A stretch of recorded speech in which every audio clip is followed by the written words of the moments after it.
Assalamualaikum warahmatullahi wabarakatuh. Di sini saya akan menjelaskan apa itu geometri dan istilah-istilah geometri. Nah, jadi apa sih geometri itu? Nah, geometri merupakan salah satu sistem dalam matematika yang diawali oleh sebuah konsep pangkal yakni titik, kemudian digunakan untuk membentuk garis, akan menyusun sebuah bidang, akan dapat konstruksi macam-macam bangun datar dan segi banyak. Nah, secara umum manfaat pembelajaran geometri bangun datar adalah memperlancar interaksi antara guru dengan siswa sehingga kegiatan pembelajaran lebih efektif dan efisien. Sedangkan secara lebih khusus manfaat media geometri adalah meningkatkan proses pembelajaran menjadi lebih jelas dan menarik dan interaktif, efisien dalam waktu dan tenaga, meningkatkan kualitas hasil belajar siswa, menumbuhkan sikap positif siswa terhadap materi dan proses belajar. Nah, di sini saya akan mengenal nama-nama geometri. Yang pertama ada persegi panjang, yang kedua segi empat, yang ketiga lingkaran, yang keempat segitiga, yang kelima belah ketupat, yang keenam segi lima, yang ketujuh segi enam, dan yang terakhir yang kedelapan oval. Nah, di sini saya akan menjelaskan istilah-istilah geometri. Nah, jadi istilah geometri itu ada 9. Yang pertama, postulat atau aksioma adalah suatu kebenaran yang tidak perlu dibuktikan.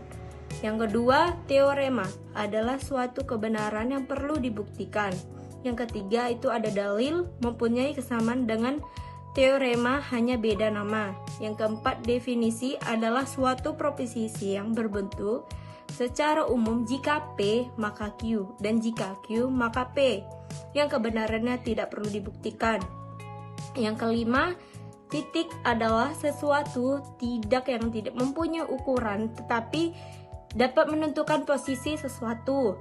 Yang keenam, garis adalah suatu yang memiliki ukuran panjang tetapi tidak mempunyai ukuran lebar atau tebal. Yang ketujuh, sinar adalah separuh garis sehingga sinar memiliki satu arah. Yang kedelapan itu ada segmen. Garis atau penggal garis adalah bagian dari suatu garis sedemikian sehingga menunjukkan suatu jarak. Yang terakhir, yang kesembilan, sudut adalah daerah yang dibatasi oleh dua sinar yang berpotongan. Nah, jadi itu saja yang saya jelaskan. Terima kasih. Assalamualaikum warahmatullahi wabarakatuh. Nah, di sini kita akan membahas tentang teorema Pythagoras. Teorema Pythagoras adalah hubungan mendasar dalam geometri di antara tiga sisi segitiga siku-siku. Dinyatakan bahwa luas kotak yang sisinya adalah sisi miring. Nah, jika ingin menyelesaikan Pythagoras ini dengan rumus A pangkat 2 tambah B pangkat 2 sama dengan C pangkat 2. Nah, contoh soalnya seperti segitiga siku-siku di samping ini. Titik A, titik B, dan titik C. A, B sepanjang 12 cm, BC sepanjang 5 cm. Berapakah panjang A dan C? Nah, AC pangkat 2 sama dengan AB pangkat 2 ditambah BC pangkat 2. AC pangkat 2 sama dengan AB-nya tadi kan sepanjang 12 cm. Nah, 12 cm pangkat 2 ditambah BC-nya sepanjang 5 cm. 5 cm pangkat 2. AC pangkat 2 sama dengan 12 pangkat 2 sama dengan 144 ditambah 25. AC pangkat 2 sama dengan 144 ditambah 25, 169. Jika 169 itu diakarkan, maka hasilnya menjadi 13 cm. Materi yang akan kita bahas kali ini yaitu yang pertama titik, yang kedua garis, dan yang ketiga sudut. Pertama, kita akan membahas tentang titik. Apa sih itu titik? Jadi, Titik adalah sebuah tanda yang tidak memiliki ukuran. Biasanya titik ini bagian terkecil dari suatu objek. Nah, titik seringkali disimbolkan dengan huruf kapital seperti titik A, titik B, dan titik C. Gimana ya bentuk titik itu? Jadi, titik itu memiliki ukuran seperti lingkaran, namun titik memiliki ukuran yang sangat kecil dari lingkaran. Nah, yang kedua kita akan membahas tentang garis. Apa sih itu garis? Garis adalah himpunan titik-titik yang beranggotakan lebih dari dua. Nah, jadi sebuah garis itu bisa terbentuk dari titik-titik yang lebih dari satu titik. Contohnya titik A dan titik B. Jika titik A digariskan ke titik B, maka akan membentuk sebuah garis. Jadi, sebuah garis itu terbentuk dari dua titik yang digabungkan. Yang ketiga yaitu sudut. Apa sih itu sudut? Sudut adalah suatu daerah yang dibentuk oleh dua garis yang saling berpotongan. Jadi, sudut ini sebenarnya ada banyak macamnya. Yang pertama yaitu sudut lancip, yang kedua sudut siku-siku, yang ketiga sudut tumpul, dan yang keempat sudut lurus. Nah, sudah paham kan tentang sudut dan macam-macam sudut? Yang ketiga yaitu sudut. Apa sih itu sudut? Sudut adalah suatu daerah yang dibentuk oleh dua garis yang saling berpotongan. Jadi, sudut ini sebenarnya ada banyak macamnya. Yang pertama yaitu sudut lancip, yang kedua sudut siku-siku, yang ketiga sudut tumpul, dan yang keempat sudut lurus. Nah, sudah paham kan tentang sudut dan macam-macam sudut? Oke, tadi kan kamu sudah belajar tentang titik dan garis nih. Nah, sekarang kita akan belajar tentang kedudukan titik pada garis. Jadi anak-anak, kedudukan titik pada garis itu sama bisa dikatakan sebagai garis itu melewati titik. Bisa kita lihat di gambar sebelah bahwa garis itu dia melewati titik, titiknya itu ada di tengah. Nah, jadi dia dikatakan kedudukan titik pada garis itu titiknya berada pada garis atau garisnya yang melewati titik begitu.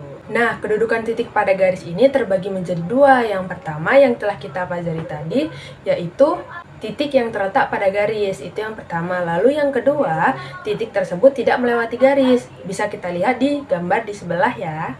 Nah, bisa kamu lihat bahwa garisnya itu tidak melewati titik, titiknya itu berada di ujung. Makanya dia disebut dengan titik yang tidak terletak pada garis, begitu. Di video kali ini saya akan menjelaskan materi tentang kedudukan garis dengan garis lainnya. Baiklah, untuk mempersingkat waktu, saya langsung saja menjelaskan apa sih pengertian kedudukan garis dengan garis lainnya. Nah, kedudukan garis dengan garis lainnya adalah hubungan antara dua garis yang dapat berupa garis sejajar, garis berpotongan, dan garis berimpit. Kemudian, kedudukan garis dengan garis lainnya dapat terjadi sebagai berikut. 1. Ada yang namanya dua buah garis sejajar. Mengapa dikatakan dua buah garis sejajar? Karena apabila dua garis yang berada dalam satu bidang tidak memiliki titik persekutuan. Contohnya seperti gambar berikut.